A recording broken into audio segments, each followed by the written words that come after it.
Yo, I'm Skinner, and you want to play Vaal Cleave in 3.20. Well, if you've been looking around for guides, you've seen a lot of things where people got like no hit points. It's kind of, I don't know what they're doing, but we got almost 6k HP, Slayer Leech, full spell suppression. This is my build I played in 3.19 Lake of Kalandra, testing out the +2 radius buff to Cleave, which obviously it needed much more than that. But I did play that build to level 94 in Lake of Kalandra. I played it from week 2 to 3. I had like a starter build. I had fun with friends. And then I was like, alright, time to test out the Cleave build. Played it through the campaign, like solo self-found, no twinking, nothing. Killed Hitav and entered maps in 7 hours. With literally using Cleave from Mudflats onward, right? Don't do that. Play when you league start this. Use Shattering Steel. So Splitting Steel at level 2, and then Shattering Steel from level 12 all the way onward. Level some Cleaves in your offhand, 6 of them. And then when they hit level 20, make them quality. Then when they hit 20 again, make sure you've been spec'd into the alpha, and you're going to want to double corrupt all your 2020 Cleaves, because you want the 2120 Vaal Cleave. Okay? At the very least, you'll get some 2020 Vaal Cleaves that you can use. They're going to be expensive this league. A lot of people want to play the new Vaal skills. Don't get forced into having to spend like divines for them. Just plan from the beginning, and you'll be okay. So obviously, this build that I played here, which was pretty good. Let me just show the tree for a bit here. We're no longer going to use this Slayer Cull because Vaal Cleave has Cull. And then there's some variants. I'll show both of them in my POB. Oh, sorry. Let me zoom out. So I'm not blocking anything. All right. So 3+mil Pinnacle Boss DPS. I haven't played in a couple months, obviously, because Lake of Kalandra was dead. Killed Searing Exarch real quick before this. It was kind of sloppy, but I'll show you it afterwards. I literally just recorded it. You can see that I have the portals right here after killing him. You can kill the pinnacle bosses just fine, but it's really for mapping. And what you're gonna see is that with the new Vaal Cleave, you can have between 4 and 6 million map boss DPS. Without considering whatever you get from your Headhunter buff. That's just from the buff that you're going to get from Vaal Cleave, which is going to be the 60% more damage when the enemy is on low life, which comes out to 30% more damage, and then the 10% cull, and then you're going to get 60% more area of effect, which is fantastic. Previously with Cleave, we needed to use like a 2020 Divergent Cleave, because this would give 40% increased area of effect while not dual wielding. We don't need to do that anymore. That's awesome, because one, you can't do Divergent Vaal Cleave. It's not going to be a thing. You really want Ceaseless Feasts. This is a mandatory unique on all phys impale builds. Corrosion removes all of their armor and evasion. It only matters when something is tanky, but that's the only time you need it to matter. Also, you get endurance and frenzy charge gain.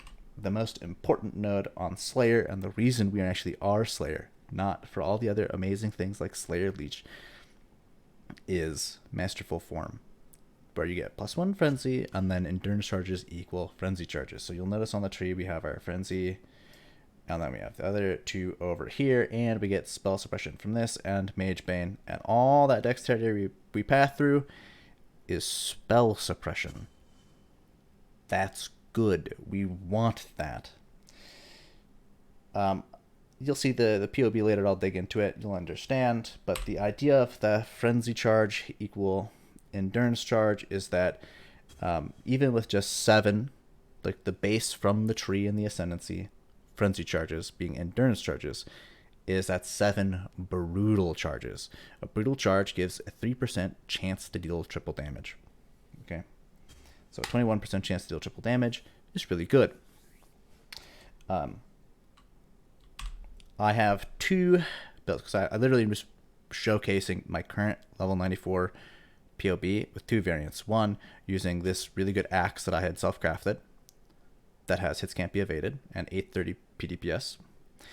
And the other thing, which is just going to be using a replica Wings of Entropy. It's really good. This is when I say that you're going to be able to map with like 4+mil DPS. I'm talking about replica Wings of Entropy. I can't do this just yet. It's 5+mil with a really nice axe. Okay, this is a random T16. We're just going to hop in. I'll clear. Talk a little more. You're going to be mapping.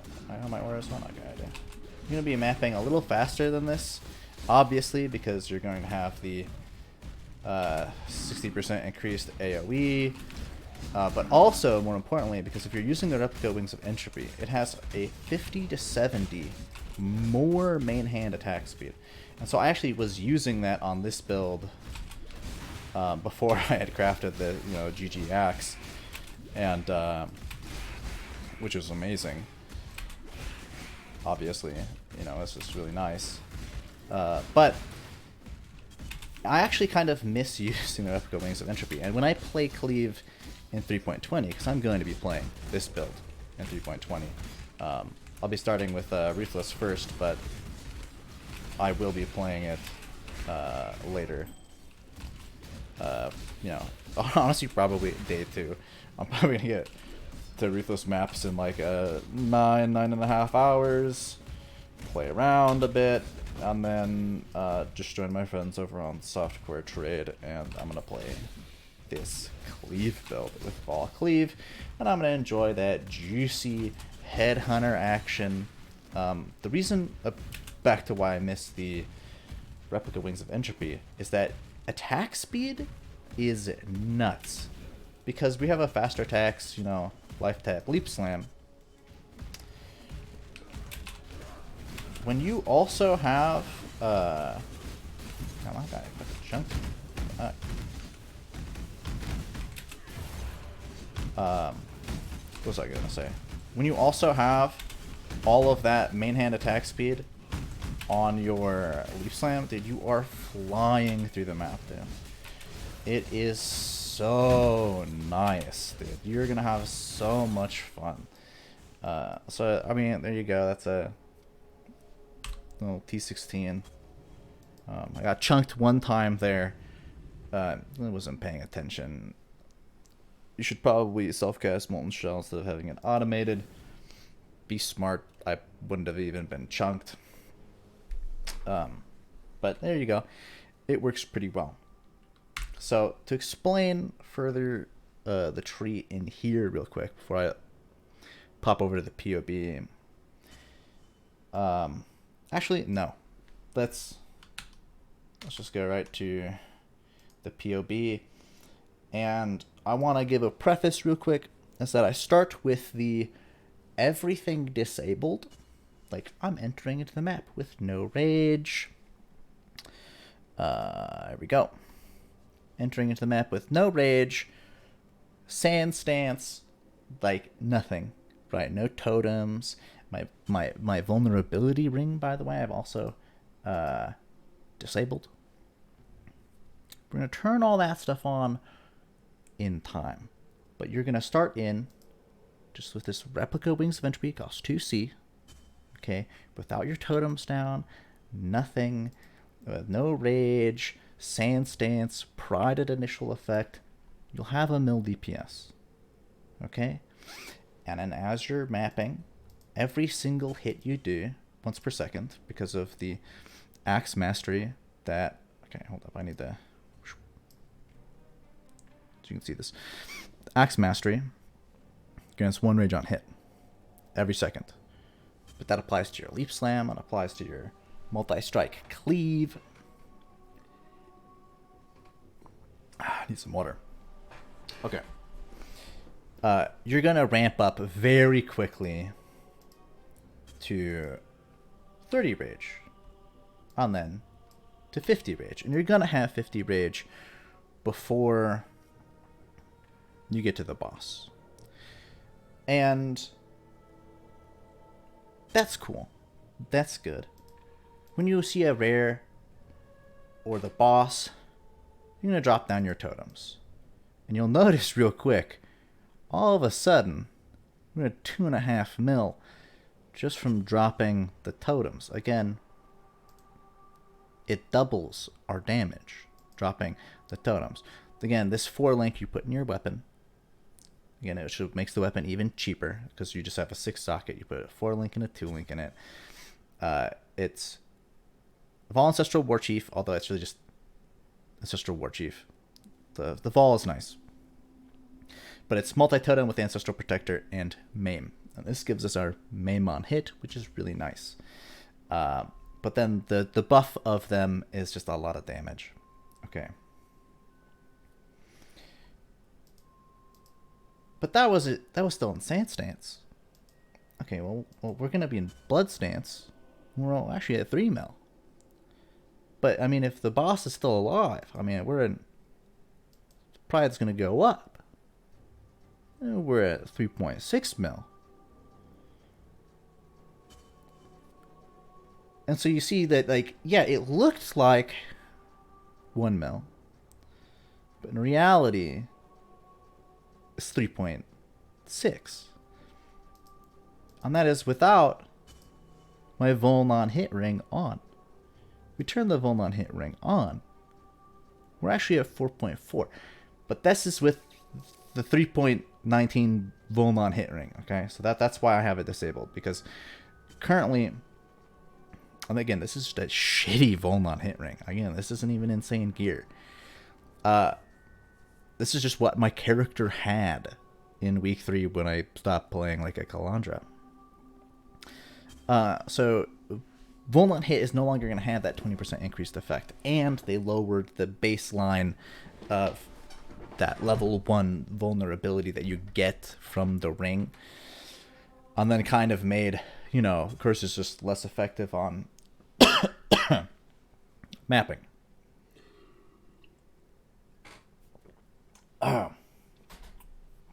So here's how I'm just splitting the difference. I'm assuming you get half the value out of your Volnon hit ring.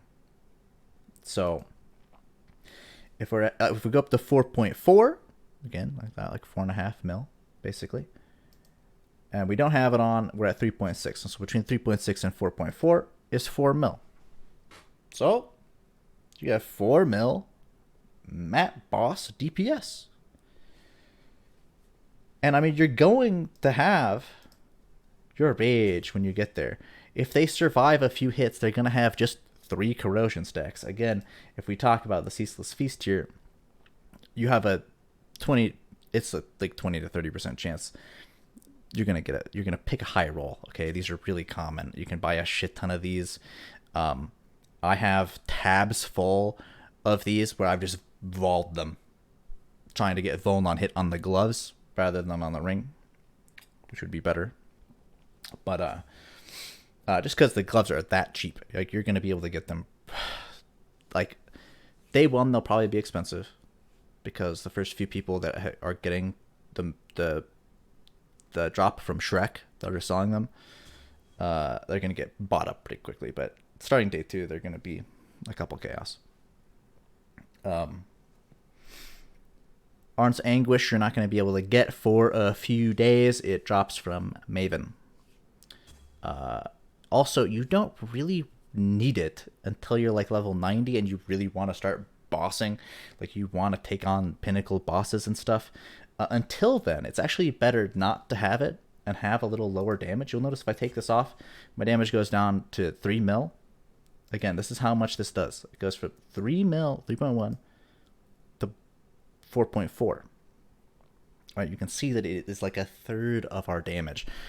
This belt is very good. You want this belt. It is like imperative that you use this when you're scaling your impale phys builds, especially with Ceaseless Feast, because you remove all of their armor and evasion. The other thing that you'll note is that we have 20% overwhelm here and another 12% overwhelm here. So we have 32% physical overwhelm, and we have armor shred. So we reduce all of their armor to 0, literally to 0. So that physical damage reduction goes away. Then the only physical damage reduction they have left is either coming from like the new Arch Nemesis mods or endurance charges. That is what that 32 overwhelm is going to negate up to 32% of what phys damage reduction they have left. This build is basically doing, you know, what we call in like League of Legends and other games like that, true damage. It's really good. Also, I'll explain the tree a little more. Like how you're gonna level when you're pathing, like really low level. I didn't actually make a like 1 through 30, but just remember this, okay? You're gonna go here, here, here when you path through this, because it's when you're starting, and then you're gonna go straight through Destroyer, down through Golem's Blood. You're gonna come over and pick up the axe thing to get Onslaught and Rage Generation right away. It's gonna make going through the axe a breeze. Then you come down and get more attack speed in Wrecking Ball, and then you're gonna grab this Bastion Breaker for the overwhelm, because it's gonna do a ton of, it's gonna increase your damage a ton. And at level 31, you're gonna take the mastery for physical mastery. That is the level that you complete the Siosa quest, the library, which gives you the Impale gem. This gives you 20% chance to impale. The Impale gem gives you 60%. And then Dread Banner, which you get also in Act 3, you can buy it from Clarissa, gives you the 20%. Before you get to Dominus, before you get to Izaro, you will have a 100% chance to impale on anything. If you're using Shattering Steel, it already has a built-in impale chance, so you won't even need to pick up Dread Banner or the Mastery. You just put the Impale gem on. But you will need to pick it up later when you do swap the Cleave, which you can do at any point in time. It'll work. You're gonna then would come over and pick up your Champion of the Cause, Soul of Steel, and Bloodless. You're gonna want all of that. If you need accuracy, you're gonna pick this up.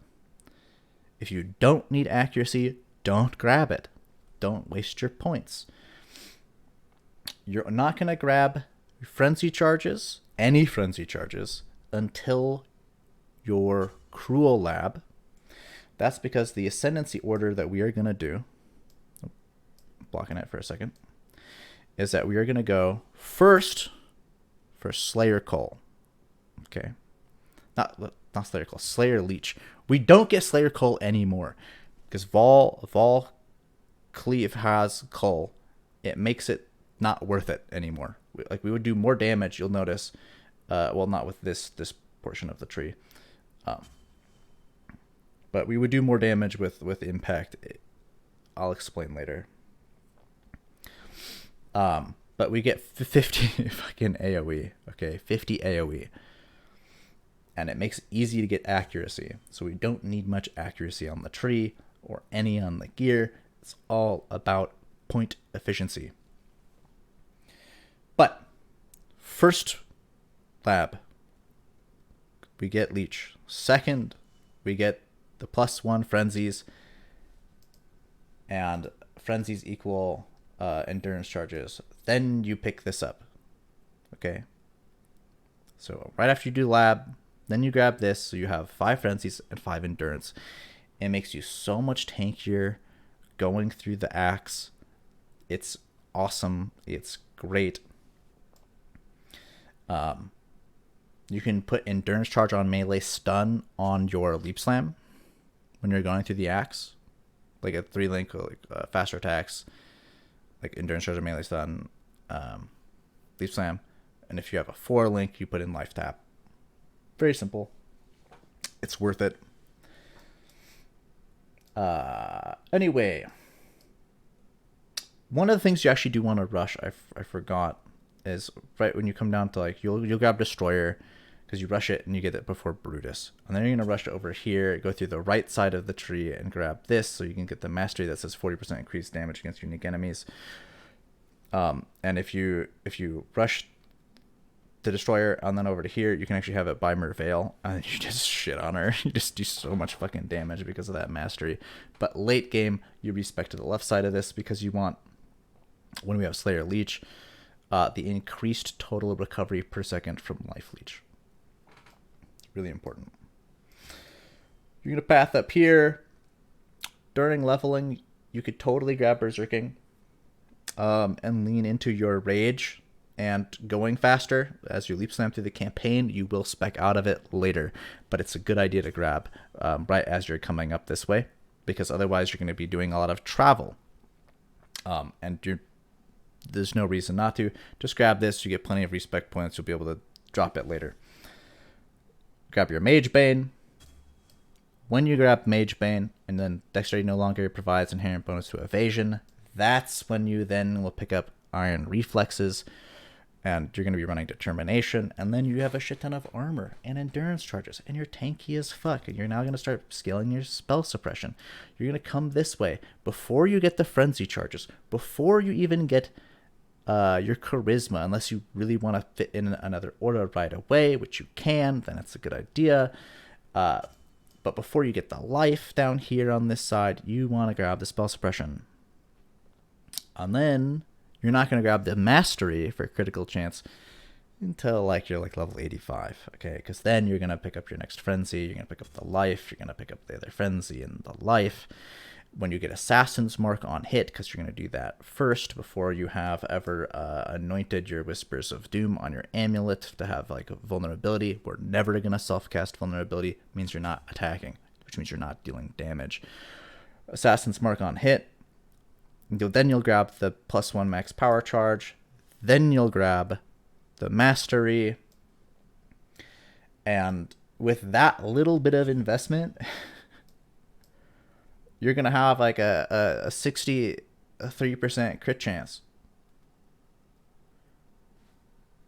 Because you're using a replica Wings of Entropy, and you have plus 9% the offhand critical strike chance, which then like it counts as dual wielding, and then you average the 2 because it makes 1 hit with cleave, which so you take the hit and then you multiply it by 0.6, then times 2, and then the offhand, and you add it to the main hand, and then you average them, and then it becomes 1 hit. It's really fucking weird. Don't worry about it. Just understand replica Wings of Entropy, attack fast, good crit, very low investment. I mean, on this tree, we just have this one fucking accuracy crit thing. This one cluster of 3. And then, because we need a little more accuracy, we take the mastery. Because we have a whole bunch of decks. It makes up for the whole fact that we lost it off of this. The inherent bonus is gone. I don't care. I get a better bonus from right here. It's better than leveling your precision and using the precision mastery. Because we're going to get a flat 650 accuracy from taking this node. And then with impact, you are then multiplying that by 50%. So you're getting 1,000 accuracy from taking that mastery. So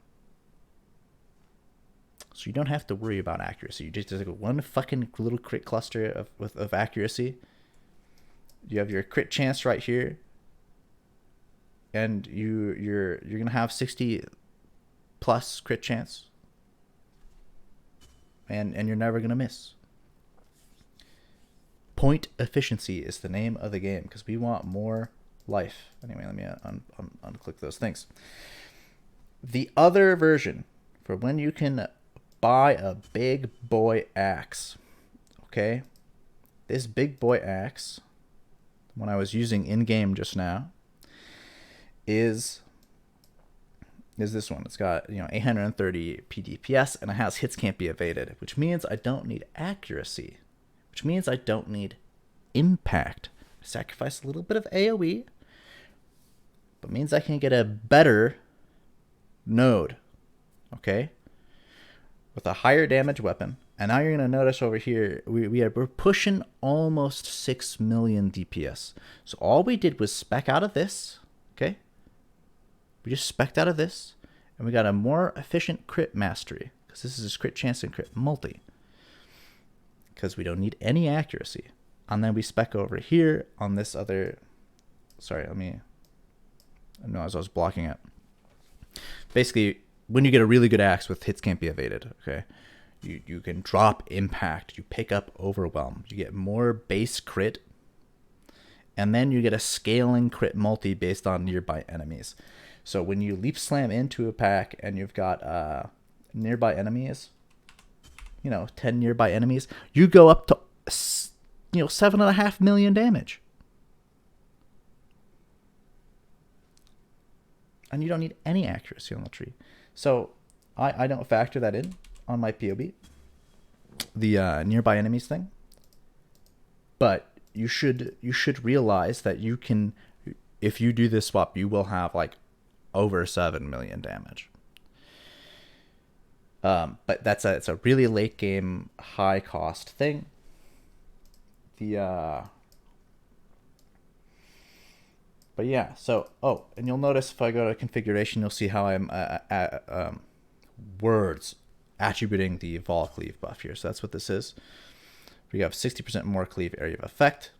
We have 30% more cleave damage. And this is the fact that when a monster hits half health, we are then going to do 60% more damage, right? So just cut that in half, right? And we have Calling Strike. Okay. Going back to, again, you're not going to have a perfect T1 Merciless weapon like I do. So this just be, realistic. League start, starting weapon. Let's go back to the tree. We're going to be using the impact. Right, we're going to be using impact. We're going to be using the more AoE. And we're going to have, 4 mil damage. That's good. That's good. If you had told me that a cleave build was going to have 4 mil mapping DPS against, map bosses, I would have told you with a 2C weapon, I would have told you were fucking bullshitting me. But Vaal Cleave will, because you're gonna headhunt a thing right outside, then go in and just murder him. Yeah, because I used to just have 3 mil damage on the pinnacle boss, but now we'll have 4 mil damage on a pinnacle boss. Like, with a Wing of Entropy, so here's the thing. You're never gonna have Vaal Cleave buff on pinnacle bosses. You shouldn't do a pinnacle boss. And with that said, let me go through the skills, all the skills real quick. The skill gems, I feel like I didn't talk about it yet. Here's what you want. It's going to be a Vaal Cleave, a 2020 Vaal Cleave, okay? You really, really, really want Anomalous Pulverize. This is super important. The quality that this does, it's not going to tell me. Let's just go to the game. All right, Anomalous Pulverize, 20, the quality is another 10% increased area of effect, okay? You want this. You really want this. You want to buy any Anomalous Pulverize and Gem Cutter Prison it. Prism, all right? Melee Phys, Multi-Strike, 2020 Impale, and then I have an Awakened Brutality, so that's why I have, on my POB, Awakened Brutality that's level 2, okay? That's it. Very simple. Oh, you'll see these disabled things real quick. There's a tech that I didn't even do. I didn't even show you guys. If you use a Sinvictus in your offhand, you cleave one monster, and then you weapon swap back. It'll start a rampage, and then you get rampage buffs as you're mapping through with your Headhunter playstyle, and that's gonna be fucking sick. Don't forget to do that. For auras, yeah, Blood and Sand, Determination, Pride, and Dread Banner. Dread Banner is to make us so that we have a full impale chance with the least amount of investment. Again, we have a Dread Banner, so one banner, the impale gem, and one mastery point. That's it. We have 100% impale. You don't want to invest any more into impale. With that alone, it is already our highest damage gem. If I were to take it off, right, we're gonna lose, like over a mil, right? You'll see the other ones are not. Well, that's because it's even worse. Like if you uncheck the amount of enemies like impaled over there, impale is the best gem. Okay. Okay. We also run just a level 1 precision. It gives us just a little edge of crit strike chance. We run a blood rage. It gives you frenzy charge generation. Pick it up in Act 2 right away. You're never going to take it off. We run an assassin's mark on hit. It gives us our base crit chance and a little bit of crit multi. It's nice. There's the totem setup. I already mentioned this. You're going to have a Molten Shell linked with Life Tap. You're going to have a Leap Slam with Fast Attacks and Life Tap. I throw in an Enduring Cry here because I find that I need Enduring Cry sometimes. If you don't, you can put Fortify in here, and then you can have your Leap Slam just fortify you. You'll be landing with enough damage that you do fortify things. And then, again, the Vuln on hit ring. It's going to do something good for you, but it's just not going to do this much. So that's the gems. The tree, the only thing complicated is why we're pathing like this. You know what I mean? Like, it is the most point efficient way. You'll probably notice there was this timeless jewel. It is not an amazing time. I bought it for 50C in week 2 of Lake of Kalandra. 50C, okay? What this does is it gives me 3 different ones that give me 4% increased max life, and then 2 nodes of 20% increased phys. So I get 12% max life and 40% increased physical damage off a 50 seed jewel. If you steal this seed, you can copy that number down and search it, and live search it. Go ahead. It's not the best. It's just okay. Like, there are so many numbers that are way better than that. But don't get the double damage lethal prides. Because we use Arn's Anguish for triple damage from the brutal charges. And triple and double, like, override each other. Like, you just... Yeah, it doesn't work. Yeah. This covers it. This is nice. It gives us some spell suppression. This 10% on full life doesn't show up on the thing on the left side. We're usually at full life. So you see how it says spell suppression chance 95%? I untick it. It doesn't go down. It doesn't count that 10% spell suppression. Okay. We do have 100 spell suppression. Well, when our flask and our full life, we have it. When we don't have full life and we don't have flask up, we're at 95. It's fine. Don't... It's good. It's fine. If you want to like get a little more, you can grab like another point over here. I would recommend it. Or you can just have an item that has... so I only have one item that has spell suppression on this entire gear. Like, it's just this helmet has spell suppression. This is the only item on the entire build with spell suppression. But because we are Slayer, and we get Mage Bane, and we are Frenzy to brutal charge stacking, we just get cap. It's great. It's wonderful. Okay, this build is going a little long. So there you go, man. I'm gonna just pull what I literally just recorded. Let me...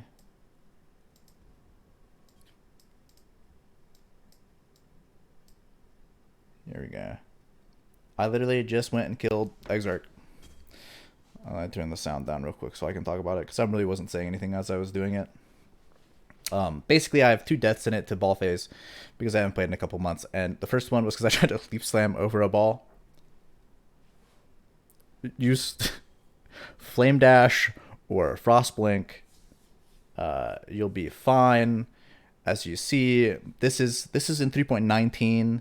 This is, you know, as a pinnacle boss. I have 3+mil, you know, boss DPS, but damage uptime is not amazing on melee builds. So there's, you know, a ramping period as the rage, as you see, is slowly going up, and then you're gonna lose rage during ball phase.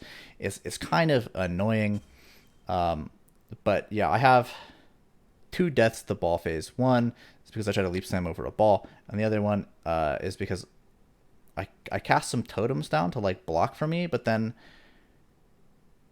I was too close to them, and I just die. And it was a dumb moment. It happens, you know. It's fine. It's softcore. I really hate this motherfucker doing this ball phase into ball phase. He really likes to do that, but it's at like breakpoints in his health. Oh yeah, so here was because I tried to leap slam over it. Yeah, don't do that. But I was just in my mapping stuff. I did literally, like, I recorded it immediately before I started this video. All one take, okay? And yeah, I didn't swap in, you know, any non leap slam movement skill. And here I literally dropped totems, I think, and I'm dumb. Oh no, it's not this point, but it's fine, dude. You can kill the pinnacle bosses.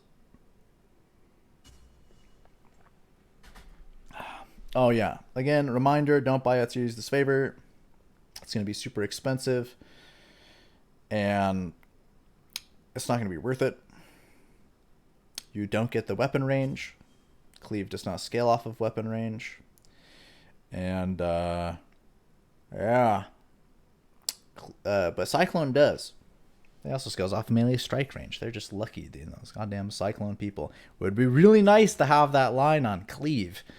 You know, that 8% increased area of effect or 6% increased area of effect, whatever it is, dude. Just give me some type of AoE scaling off of off of fucking strike range and weapon range. That would be cool. Anyway, so it works. You can totally kill the pinnacle bosses with Cleave, but it is not a bossing build. This is especially the one I'm sending you, just 2 versions of it, but with the Wings of Entropy. It is a fantastic speed mapper. You're going to be flying around, spotting rares. You're going to be Vaal cleaving and culling them and headhuntering. If you have the Sinvicta on your weapon swap, you're going to have Rampage. You're going to have a ton of Rage. You're just going to have so much fun. It's going to be a blast. And so, there you go, dude. 3.20. Vaal Cleave. Level with Shattering Steel. You'll be fine.